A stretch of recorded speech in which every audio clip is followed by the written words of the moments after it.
face of illegal sanctions as they rally behind the president's call that ilizwe lakiwa na wanikazi wa nyika ino wake. We are gathered here as Zimbabwe Metropolitan Province in solidarity with the rest of Zimbabwe, which is hosting this national event across the length and breadth of our country. Ladies and gentlemen, Zimbabwe has been under economic sanctions for more than 2 decades, as the children demonstrated.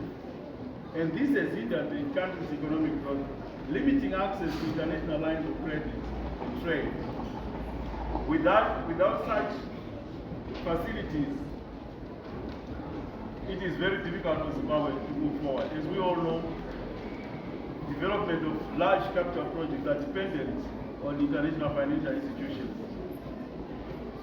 This event presents an opportunity for the nation to unite regardless of political differences, religious differences, racial differences, in calling for the lifting of these sanctions that has put a price and a cost on the country as a whole. As Zimbabweans, we must speak in one voice, call on the unconditional removal of these sanctions and measures. Ladies and gentlemen, despite these sanctions, we persevere in significant progress has taken place in the country. It leaves us to wonder how much faster we will develop if these restrictions and sanctions were not on our back. Now we have Ibizo, Kami, Musilikazi, and Rege. The 5 districts have 147 primary schools and 58 secondary schools. These 205 schools have a total population of 192,948 pupils in the 5 districts. For purposes of this campaign, ladies and gentlemen, comrades and friends, we have selected 2 schools as per directive, and it is out of these 2 schools that we are going to have learners or pupils gathered here who are going to showcase in a variety of ways the information against the illegal sanctions imposed against our country by the Western nations that has crippled our economy for time immemorial now.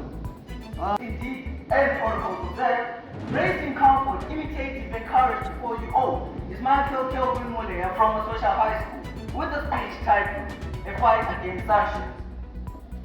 Now, let's assume we don't know what we already know.